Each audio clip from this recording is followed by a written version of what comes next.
Oke teman-teman, kita langsung saja melakukan uji SPSS-nya. Di sini pertama klik data view. Di dalam data view ini kita isi dengan data yang sudah ada di Excel yang dikirimkan di dalam grup statistik. Data yang di dalam Excel tersebut di copy paste ke dalam tabel data view SPSS-nya. Setelah itu kembali lagi ke variable view.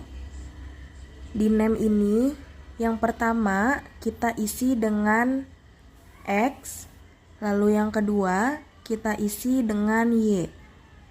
Setelah itu di desimal kita ubah dulu menjadi 0. Lalu ke label, di label X ini kita beri label gaji. Untuk yang Y kita beri label tunjangan. Setelah itu dilihat di measure, diubah menjadi scale untuk yang X dan Y. Setelah semua sudah seperti ini, dilihat kembali, kita klik lagi data view untuk langsung melakukan uji regresi linear sederhana. Pertama, kita klik analyze. Lalu kita pilih regression, lalu dari regression pilih linear. Di dalam linear, variabel X atau gaji kita pindahkan ke tabel independen.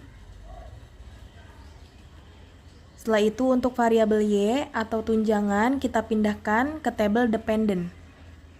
Setelah semuanya sudah seperti ini, tidak ada yang perlu diubah, kita klik OK. Setelah kita klik OK, di sini muncul data seperti ini. Di sini ada 4 tabel. Yang pertama yaitu tabel variable entered or remove. Yang kedua tabel model summary. Yang ketiga tabel ANOVA. Lalu yang terakhir tabel koefisien. Setelah itu kita sudah menyiapkan hasil output SPSS-nya berbentuk file Word. Di sini akan kelompok kami tampilkan juga.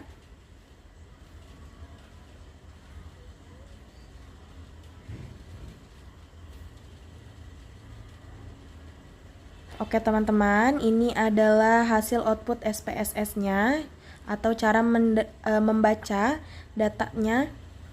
Yang pertama yaitu di variable enter or remove. Di sini menunjukkan metode regresi linear yang dipilih yaitu enter. Metodenya itu menggunakan metode enter. Pemilihan metode ini memungkinkan kita untuk menentukan bagaimana variabel independen atau gaji dimasukkan untuk dianalisis.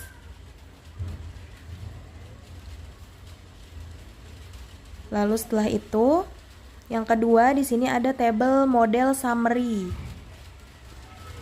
Menunjukkan besarnya nilai korelasi atau tingkat hubungan antar variabel R, yaitu sebesar 0,974. Ada di dalam tabel yang ini. Diperoleh koefisien determinasi R square di tabel itu sebesar 0,948.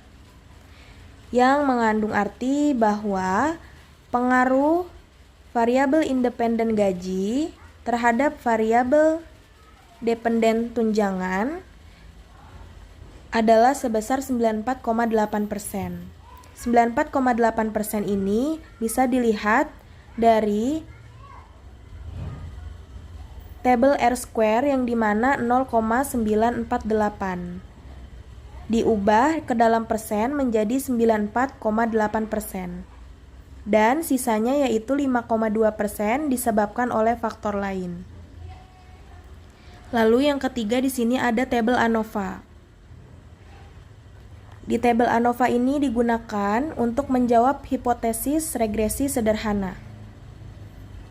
Hipotesisnya yang pertama di sini ada HO sama dengan variabel X atau gaji tidak berpengaruh terhadap variabel Y atau tunjangan. H1-nya yaitu variabel X atau gaji berpengaruh terhadap variabel Y atau tunjangan. Pedoman pengambilan keputusannya yaitu ada dua di sini. Jika nilai signifikansi sig lebih besar dari 0,05, maka HO diterima. Jika nilai signifikansi sig lebih kecil dari 0,05, maka HO ditolak. Dan dari data ini diperoleh nilai sig-nya yaitu 0,000 yang bisa dilihat di tabel ini.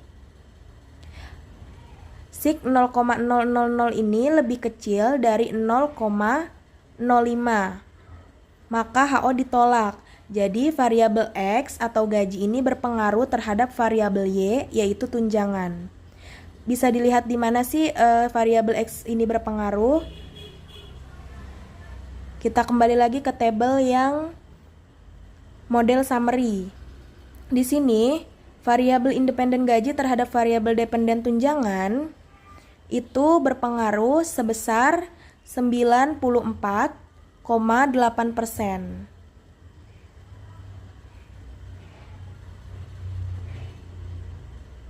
Lalu yang terakhir yaitu tabel koefisien.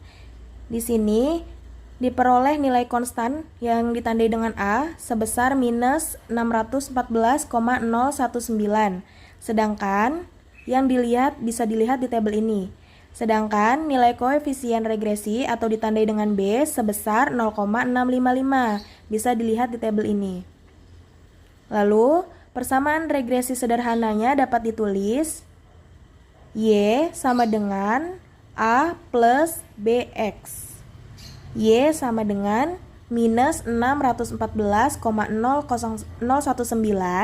ditambah 0,655X yang ada di situ. Oke, lalu atau persamaannya juga bisa ditulis dengan tunjangan sama dengan minus 614,019 ditambah 0,655 gaji.